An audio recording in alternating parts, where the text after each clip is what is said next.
My name is Alice. I'm currently parked on this faded sofa, trying to stitch together the mess that my so-called family life turned into.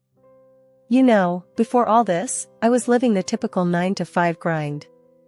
I mean, marketing isn't exactly a thrill ride, but it was my thrill ride. Enter Jack. Dear old Jack. We were college sweethearts. That's what they call it, right? We did the whole dance, meeting at some random party, him spilling his drink and charming me with his red-faced apologies. Fast forward, love blooms, and marriage seemed like the right next step. He was some hotshot coding genius, had a nice gig as a software engineer. And things were sweet, smooth even. Then Charlie happened. Our little bundle of sleepless nights and toothless grins. So, I hung up my marketing hat and decided to go all in on this housewife gig. That meant I had more time to start picking up on the nuances of Jack's moods, especially when Linda, the Lord Almighty mother-in-law, rained down her opinions via Skype. Never met her in person, but damn, she sure did like to make her presence felt from a few hundred miles away. You need to put your foot down, Jack. Linda's voice would slice through the speakers. A man's home is his castle, and don't you forget it. I'd see how Jack's eyes shifted, shoulders squared like he was gearing up for war. After the call, he became a different guy. If I left a mug on the counter or dared to sit down before the clock hit acceptable by his newly acquired standards, boy, would I get it. It's not a hotel, Alice. You see that? That's a dish out of place. His words felt like cold steel, not the Jack I knew. Jack would flip from Dr. Jekyll to Mr. Hyde and back before you could say schizophrenia. But it wouldn't stick. Once Linda's echo faded, I'd get my Jack back. On this particular Tuesday, Jack had that look in his eyes, that unnerving glint that always showed up post-Linda. He ambled into the kitchen, my domain, and leaned against the fridge with all the subtlety of a sledgehammer. Hey, babe, you need to pick up the pace around here. Mom said. I cut him off, hands deep in dough. If Linda says jump, we asking how high now? Not funny. She's right. We won't raise Charlie in a mess. I mean, look at this place. I followed his pointing finger around our perfectly tidy kitchen. The nerve of him. I thought about giving Jack a piece of my mind, but my mother always said to pick my battles, and with Jack on a Linda-fueled bender, it didn't feel like a winnable war. Suddenly, the sound of Linda's screechy tone popped from the living room. Another Skype alert. My stomach dropped. Come on, Alice. It's Mom. Watch the attitude. My eyes nearly rolled out of my skull. I wiped my hands and prepared to face the screen, our digital overlord. And there she was, in all her pixelated glory. Alice, dear, I see you're busy, but remember, Jack works hard. Keep that home nice for him, won't you? I gritted my teeth.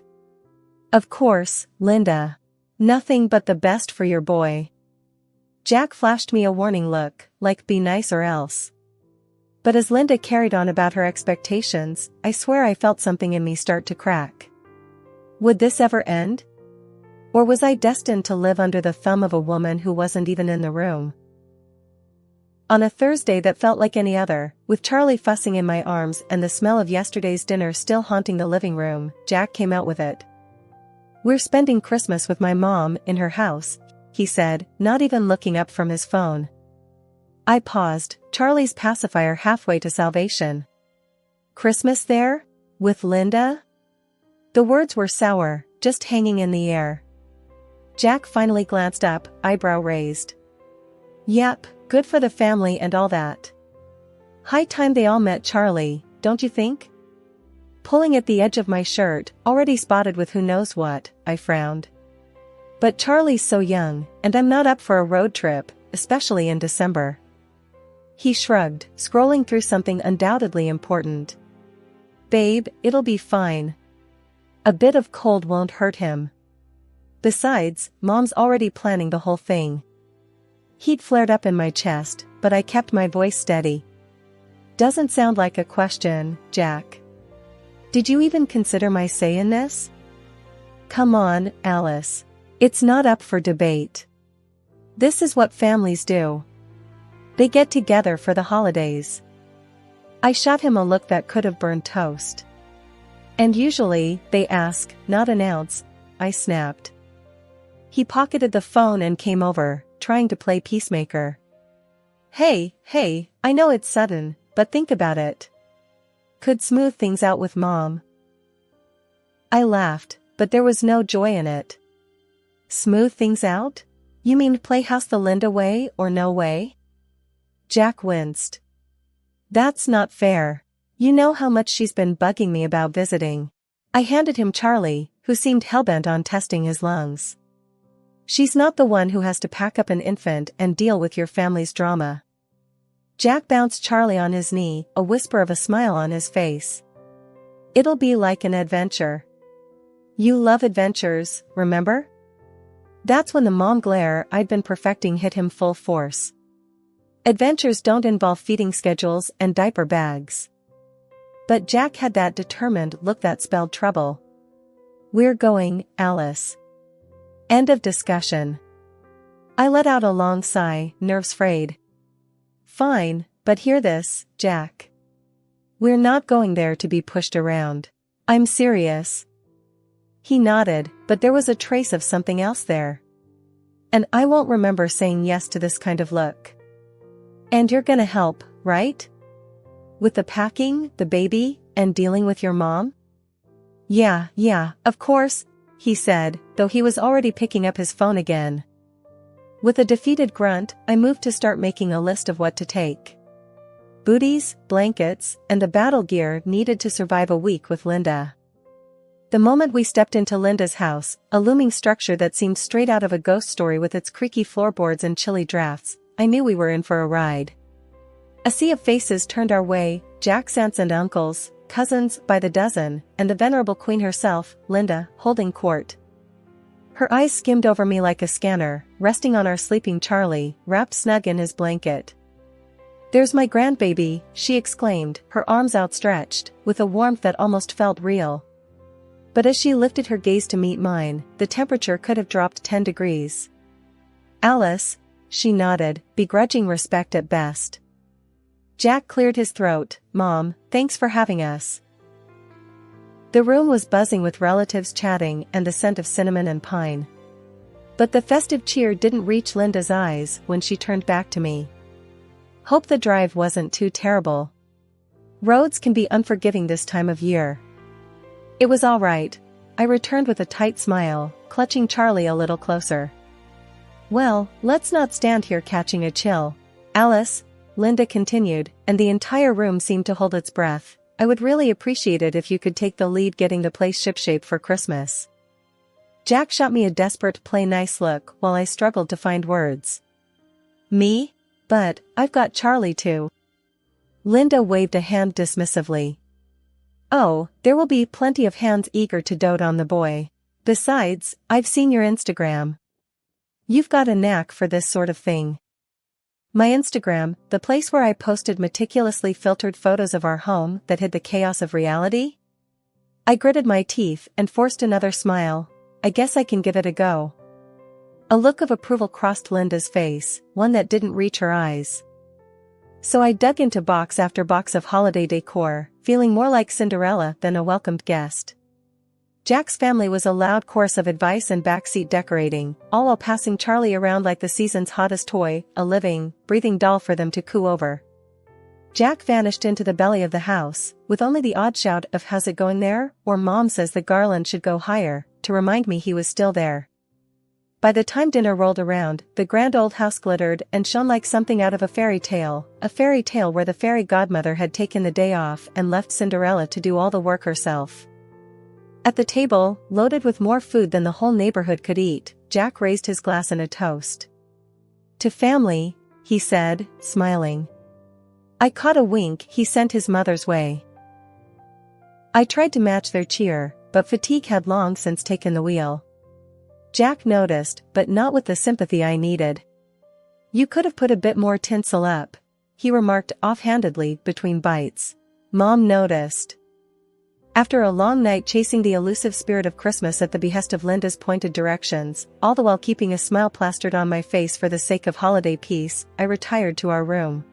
Next day I found Jack in what they called the den, but it was more like a wild man cave where Christmas seemed to have thrown up. There he was, sprawled on the couch, a beer in one hand, eyes glued to some game on TV. The sound of sports commentators filled the room. "Jack, we need to talk." My voice was firm, louder than I intended. He glanced up, annoyed at being interrupted. "What's up now?" "It's about yesterday, about everything since we got here." "I'm tired, Jack. And I feel alone in all this." The words spilled out.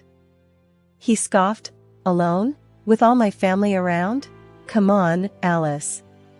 You've got to toughen up. This is the big leagues." "I'm not talking about numbers, Jack. Look, your mom, she's piling everything on me, and where are you? Off the grid the second any work pops up." He rolled his eyes. "Not this again. Just do what she says, Alice. That's how it works around here. You'll live." Frustration boiled over. "I'm not one of your mom's robots, Jack. I'm your wife, and I'm asking for your help. It's like you don't get it." He let out a laugh. "Help? What do you want me to do? Decorate cookies? Hang tinsel? That's kid stuff. Just stick it out." His words stung. "Kid stuff? Really? Because last I checked, we're a family too. Or is that kid stuff as well?" Jack stood up, his face getting redder. "Watch your tone, Alice. Don't start something." The room felt smaller, the walls closer. "Start something? No, I'm finishing it, this conversation and your damn free ride." "What's your deal, Jack? Too good to help out your own wife?" He moved towards the door of the den. "I've had enough of this. You knew what you were getting into when you married me. Remember that." I followed him. "Yeah, I remember, promises. Support. Respect. Heard of them?" But he was already out the door, leaving me talking to a room full of silent trophies and blinking lights. The next day, there wasn't much change. The family was all over the place, and I was still the designated workhorse. Jack avoided me, getting tight with his cousins, laughing too loud over beers and football. I worked, hardly speaking to anyone, especially not Jack. I was too angry, too worn out. And Charlie, bless him, seemed to sense the tension, becoming fussier with each passing hour. In the middle of a diaper change, Charlie crying and clutching at me, one of Jack's aunts walked in. She didn't knock, just barged in with a bucket of soiled linen. "Here you go. Add it to the laundry when you can." I looked at her, then at the laundry. "I can't right now. Can't you see?" She raised her eyebrows, surprisingly bold. "It's just laundry, dear. Plus, that's what you're here for, isn't it? To help out?" I straightened up, holding Charlie tight against my chest. "Just because I married Jack doesn't mean I'm the family maid." She frowned, her own patience wearing thin. "Don't be so sensitive. We all do our part here." "Yeah. When's Jack's turn?" Her face turned sour. "Jack? He's catching up with family." "Catching up?" My voice rose over Charlie's cries. "Is that what you call it?" She left without another word, but her message was clear, this was on me. I was on my own. I had to shove my way through the crowded store on Christmas Eve, grabbing whatever was left on the shelves. Didn't matter much what it was, anything could be turned into a Christmas dish with enough butter and salt, or so I figured. My phone was buzzing in my pocket the whole time, probably Jack or Linda wondering where I'd got to. But I was too frazzled to answer. Back at the house, I lugged the grocery bags through the snow, my arms about to fall off. Nobody came out to help, of course. I dumped the bags in the kitchen and rolled up my sleeves. The turkey wasn't going to cook itself. The oven felt like a furnace on my face, the heat mixing with my frustration into a kind of steam. As the gravy simmered and the pie crust started to brown, I felt my head spin. I took a seat for a quick breather. Linda stumbled upon me as if I'd planned it, her face twisting into a scowl. "What's this? Just sitting around while there's work to be done?" Before I could gather my wits to answer, Jack appeared behind her, his tone sharp. "Yeah, Alice, what's the deal? We got a timetable here." "I just needed a second," I said, the room tilting a little.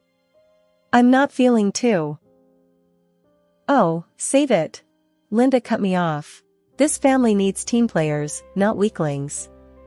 If you can't handle it, maybe you shouldn't be here." Jack didn't say a word in my defense, just stood there nodding like a puppet. Tears burned behind my eyes, but I wouldn't let them see. "I'm not weak," I shot back, pushing up from the chair. "And I don't need this crap, not from you or anyone." Jack's face grew hard. "Watch it, Alice, or you'll be out of here so fast." He let the threat hang between us, heavy as the smell of roasting meat. I bit back a sob, threw on the apron, and turned back to the stove. They left, satisfied that I'd been put in my place. But later that night, after the plates were licked clean and the presents opened, after the laughter and the carols had quieted down, I lay in bed, the silent tears finally falling. They thought I was the weak one, but it was them, all of them. Weak for not helping, weak for not seeing, weak for not caring. Christmas dinner was set up like some kind of fancy spread you'd see in a magazine, except there was one thing off: my seat. It was away from the main table, like I had some sort of disease. I could hear them all, the clinking glasses and the loud laughs from where I was put. I sat there for a moment, staring at the untouched plate. A dry turkey slice stared back at me, the cranberry sauce bleeding into the stuffing like a bad joke. That's when I knew I was done. Finished playing pretend. Charlie was upstairs, asleep in one of the guest rooms. No way was I going to have my kid grow up thinking this nonsense was normal. I stood up, my chair screeching against the floor, louder than I expected. I didn't care. I went upstairs, packed the bags I'd been living out of for what felt like forever, zipped up Charlie's little backpack with his favorite toy and the picture book we read every night. Downstairs, the laughter ticked up a notch. They didn't even see me hauling our lives out of there in 2 trips. The walk to the train station was brutal, the cold cutting through my coat. But each step tugged a little something off my shoulders, a weight I didn't want to carry. At the station, it was empty, the kind of quiet you only get when everyone's at home. I sat there on the bench, Charlie bundled up beside me. "No more of that for us, Charlie," I whispered to him, hoping he was dreaming of something nice, something simple. "Just you and me now." The train rolled in, a lonely hunk of metal that blew hot air out the sides. I picked up Charlie, still asleep, and stepped inside the warmth. The clang of the closing door marked the end of an era as I lugged my bag out of what used to be home. The small bundle that was my baby dozed quietly in my arms, blissfully unaware of the turmoil surrounding us. It was just the 2 of us now, heading into the great unknown. I remember stuffing onesies and diapers haphazardly into the bag. There were no pictures taken off the walls. No second looks. Just the essentials for him and a few clothes for me. Every grab, every zip, felt like a tiny rebellion. Pulling into my parents' driveway was like stepping into a world paused at the brink of joy. They rushed out, my mom's arms wide, my dad's face split with a grin beneath his old, faded cap. "Alice, baby, come in. It's freezing out here." Mom smothered us in one of her bear hugs, the kind that could squeeze the sorrow straight out of your soul, while Dad took care of the bag and the base for the baby carrier. The warmth of the house hit me like a mug of hot cocoa. They had the Christmas tree twinkling, the lights blinking in a slow, sleepy pattern. We settled into the living room, and before I knew it, my mom had a steaming plate of food in front of me and a stocking filled with baby rattles and teething rings. It felt unreal. Laughter filled the air, a stark contrast to the thick silence I'd escaped. The baby stirred in arms, and I kissed him, promising silently that it was going to be different. We were just about to toast, the clink of our glasses ready to sing, when my phone rang, jarring against the melodies of Jingle Bells. I checked the caller ID, Jack. Hello? Alice, where the hell are you? It was Jack, his voice a cocktail of anger and confusion. At my parents'. Where else would I be? I said, not missing a beat. There was a pause, and then, you need to come back. This isn't your home anymore. I snorted, the laughter bubbling up from deep within, genuine and loud. You're joking, right? I'm done with being treated like I'm invisible until you need something. Don't be dramatic. Just get back here. Everyone's asking about you, the dishes are piling up, I cut him off. Look, listen carefully because I'm only going to say this once. I'm filing for divorce. Got it? I'm not your unpaid maid, Jack, never was. I don't know what made you think I was. The other end of the phone was silent. Then, the dial tone buzzed in my ear. He'd hung up. Mom was looking at me, eyes wide. I hung up the phone and met her gaze straight on. I should have done that years ago, I said. You're staying here tonight, Mom said, solid and sure, the way she'd said things when I was a kid and the world was too big and scary. Yeah, I agreed, feeling the truth in her words. Yeah, I am. Charlie's laughter filtered through from the other room. Let's go celebrate Christmas, I said with a trembling smile. And with the click of the phone, I sealed the decision in the pocket of my jeans, and stepped back into the warmth of the living room where the promise of a peaceful night hung gently in the air, a stark contrast to the storm I had just weathered.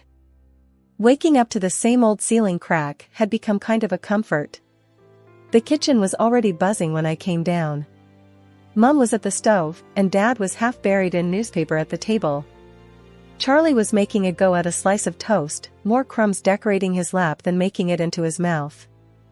Morning, I mumbled, grabbing the pot to pour myself some coffee. Before I got the chance to take a sip, the phone was blaring its old ring from the wall. Dad's eyes met mine. With a hint of a smirk, I answered it, knew who it was before I even said hello. Alice, darling, I need you to come back. Jack's voice came through, half pleading, half like he was ordering a pizza.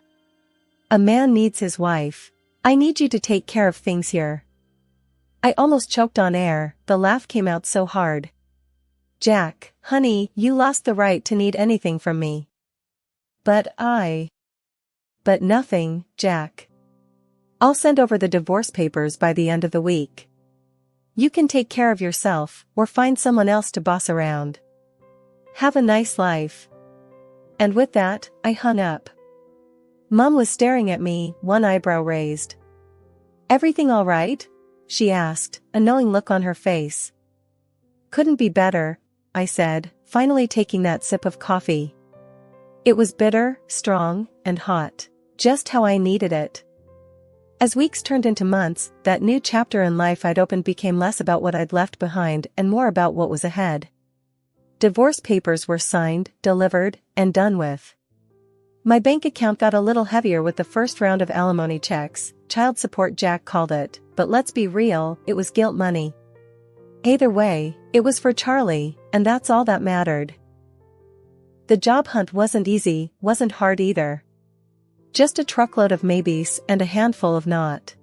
One day, sitting at the kitchen table with the want ads, I couldn't help but wonder if begging for jobs was just begging to go back to a life like the one I had with Jack. No, that wasn't for me, not anymore. Why the long face? Dad asked, scrunching up his own as he looked over at me from his chair. Just thinking about work, or the lack of it. You'll find something, he said. You got more backbone than half the blokes at the factory. They should be begging you to work, not t'other way round. That night, with Charlie snoozing away in his crib, I lay awake a little longer than usual, the house quiet except for the distant sound of Mom and Dad talking softly downstairs. Maybe it wasn't the new start I'd imagined, with a new place of my own and a sparkling career. But it was solid ground under my feet. It was my family, my boy, and a future that was mine to shape. No more of Jack's dark clouds on my horizon, no more dancing to someone else's tune.